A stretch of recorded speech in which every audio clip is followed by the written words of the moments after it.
All right, that was pretty sick. Hard Knocks just debuted for the AFC North, episode 1. Just finished up. So we're going to do an instant reaction. Little caveat, little context. I missed the first 5 or 6 minutes of it.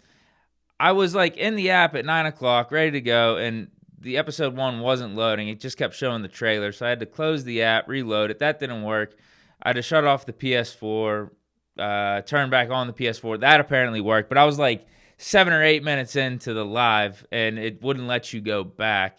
So if I missed anything groundbreaking and don't mention it in this little recap show, forgive me, please. And whatever I did miss, maybe you could let me know in the comments if there was anything worthy to talk about. But I think Tomlin, I think the Steelers, I think the coaching staff, I think everything about the Steelers organization came off really, really good. Like, we're a step above all these other teams in the AFC North. Like, we look way more confident. We have just way more energy. We just do it better than the other 3 teams in the AFC North. That's what came across to me. And just from the start, whenever they were showing the prep for the Steelers-Bengals game, I liked how they did that juxtaposition, like the shots between our coaching staff talking to the players in like the auditorium, the film room, and then it go right back over to the Bengals and it go back and forth. I think that was a cool shot, but it felt like our coaching staff sounded like they knew what they were talking about and were way more confident than any of these other coaching staffs. Like, not only in the Bengals, like, back and forth, but whenever they had the Browns, like, D-line coach or the defense coach swearing up a storm and yelling, it came off as he was being a tryhard. Like, it was forced. It's like, all right, bro, I'm watching this and I'm giving an eye roll. Whereas whenever Tomlin talked, Terrell Austin talked, Steelers coaching staff talked, it came off as genuine. And even if they had to swear, or they felt like they had to swear, or they were giving off some high energy at certain points, it just came off as very genuine, not going over the top and making it seem like they had to do it to get the players motivated or get their message across. No, it was just like, we know what we're talking about. Like, this is what it is. So coaching staff, Tomlin, came across well. We'll talk about more Tomlin as this recap show goes on. But next you had Burrow saying that he bought a Batmobile whenever they panned over to the Bengals practice. I thought that was corny as hell. Like, come on. Why are you buying a Batmobile? Just get a normal car. When are you going to be driving that thing? And when you do drive it, it's like, do you think you're the shit by driving a Batmobile? Like, come on, man. Come on. It's just such a gimmick. I thought that was funny. You had the Connor Hayward, the Cam Hayward dynamic. I guess you knew that was happening. It felt a little bit forced because you had Hard Knocks definitely teeing up Larry Ogunjobi with the question about like their age gap. There's no way Larry Ogunjobi, one, it's either he knew that already or I don't think he really cared that much to ask the question to Cam Hayward on the bench like that. So Hard Knocks definitely told Ogunjobi, hey, ask Cam about the Connor Hayward, the Cam, your brother dynamic and the age gap. So, yeah, you know they had to get some of that footage. It made sense. It was around Thanksgiving time. Then they went over to the Hayward's house for Thanksgiving. But, again, shout out to Tomlin. Another plus for Tomlin, showing his leadership and showing the type of coach that he is, opens up his house to everyone on the team for Thanksgiving.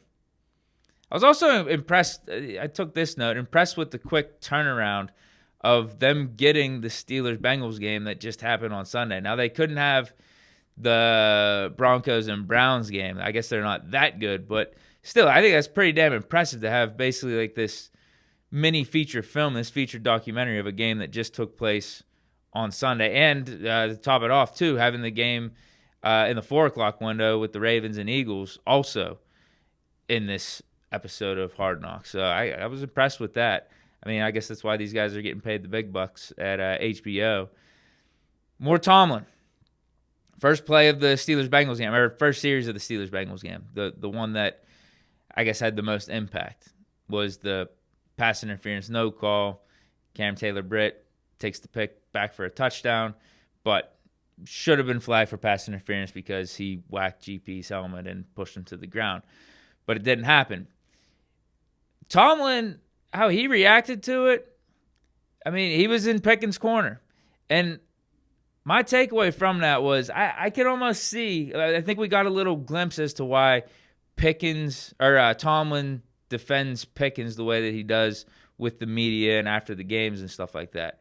Because I feel like he looks at Pickens like a son. Now, he probably does with most of the players on the team just because of where Tomlin is at his career and how old he is and how old all these players are. But I think there's probably some sort of special affinity with Pickens. There's some type of dynamic there where Tomlin understands Pickens. And I thought TG brought up a great point on the podcast today. You know how they have like dog whisperers out there and stuff? We said Tomlin, I think he's a wide receiver whisperer. You know, you've had how many receivers come and go from here, but it seems like Tomlin has got the best out of all these dudes. Santonio Holmes, AB, Martavis, and now a George Pickens. And I took it a step further. I guess it even makes more sense as to why Tomlin understands these guys or has a certain dynamic with these guys, because he was a former receiver.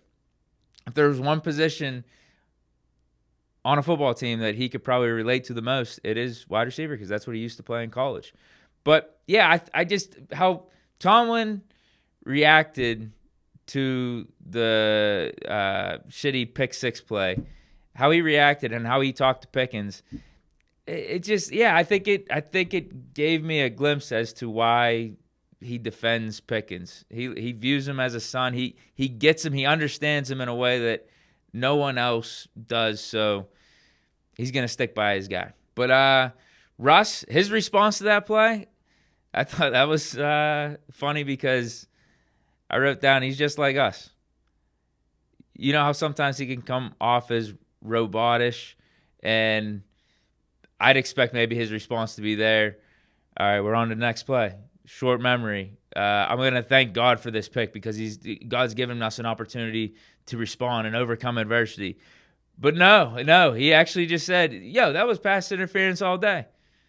So Russ is human. Russ is just like us, complaining about a bad call. That was nice to see. I thought as the game went on, the music over the highlights was sick. Russ was cooking and throwing dots, throwing dimes, and throwing the touchdown passes, and how he was interacting with Tomlin, how he was interacting with his teammates. Gave me goosebumps, really. I mean, part of it just because there were key moments in the game, and it was just cool visually and cool with the music and stuff, but also the fact that I really think we got a squad here, man. I really think we do. The way that Russ was leading this team, the way that Russ was interacting with his teammates, how Tomlin was portrayed and the coaching staff's portrayed, just – I don't know, man. I don't know. I really think we got something here. I don't think there's a reason why we can't beat any team in this league right now. And last thing, another point about Tomlin, he's made it clear that he doesn't want to be doing Hard Knocks. But I think this first episode and probably the rest of Hard Knocks is going to make him look awesome, make him look unreal. And low-key, even though it's something that he's against, this might be one of the greatest marketing tools for him to players around the league that may be becoming future free agents or players that are coming into the league. Like, how many dudes that watch that are saying to themselves, I want to play for that guy. I want to play for that coach. Because Tomlin came off as the best coach out of all the other guys in the division based off that one episode. And obviously his track record speaks for itself, but then just to see some of the ins and the outs and behind the scenes, he looks even better. So even though Tomlin doesn't want to be doing this, it might actually be great for him and his PR and his brand long term. And just his ability and the Steelers' ability to attract free agents, to attract some key players to keep this team a contender. But that is it for today's show. I guess we instant reaction to first episode of this AFC North Hard Knocks. Let me know your thoughts down in the comments. What stuck out to you? What did I miss? That's it. Stay chilling. Hope you enjoyed. Peace.